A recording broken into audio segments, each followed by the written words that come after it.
Hello, New Wave of British Heavy Metal.com here. Today it's the 19th of June 2024. Quick favour, if I can ask that of you, and that's if you wouldn't mind please subscribing to the channel, because that'd be great and a big help. So please hit the button if you would.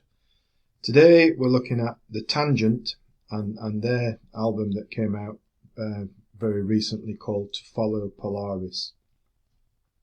Now, until I got my grubby little paws on this, I'd not come across The Tangent before. Never heard of them, didn't know who they were.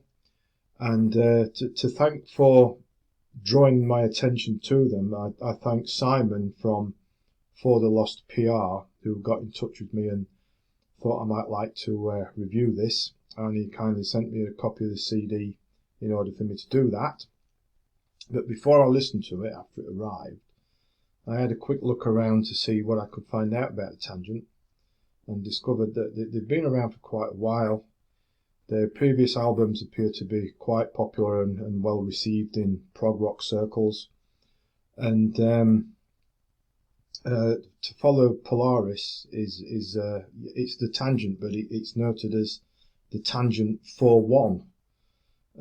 Because in all but name it appears to be a solo album from the band's main protagonist, Andy Tillison, and he takes care of everything on here: lyrics, music, instrumentation, production, the whole 9 yards. It's all Andy. And then, you know, not knowing what to expect when I gave the CD an initial spin, you know, you've got that anticipation, haven't you? You don't know what it is, you don't know what you're going to hear. And I was most pleasantly surprised to discover it is indeed a fine slab of accessible and expansive, what is generally fresh, modern, progressive rock. Yet it builds in all sorts of other elements and genres, such as we've got melodic bits, funky bits, jazzy bits, weird bits. But it's all enjoyable, all fits together very well. Quite an engrossing listen and a proper grower. You know, it's one of them things that the more you listen to it, the more you pick up on. What have we got musically then? Well, the first track, The North Sky, fine start. 11 minutes, jaunty, catchy, melodic prog rock. There's some superb flowing keyboard, organ and synth work going on. Foot tapping bass line and some interesting jazzy bits. Really enjoy that one. Really, it kind of gets in your head, the melody. Next up, A Like in the Darkness, a little bit slower, a bit moodier. The vocals here, the vocal approach did bring to my mind Peter Hamill in one of his quieter moods. And the music at times as well, especially like mid towards the end of it.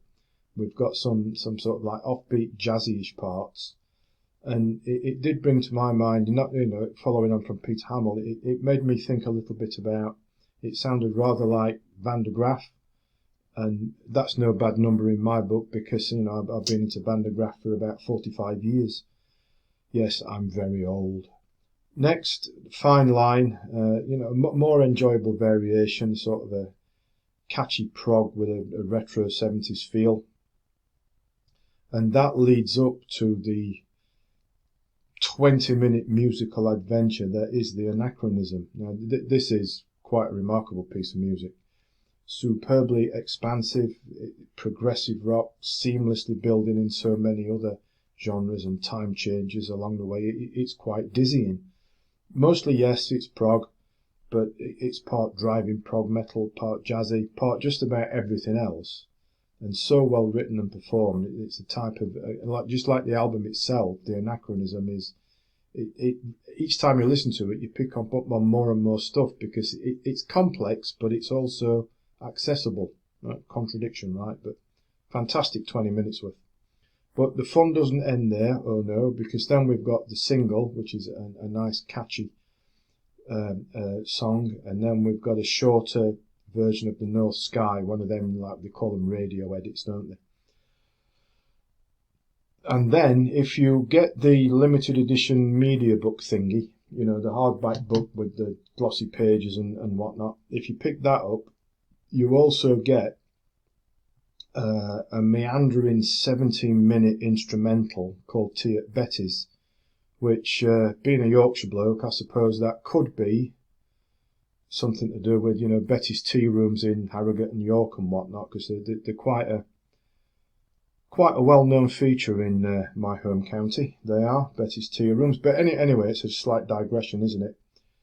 Tea at Betty's, 17 minutes. It's a real fun one. I don't know, spontaneous improvisation. Is that a thing? That's what it feels like when you listen to it. Starts off like a laid-back jazzy lounge music, I suppose you could call it.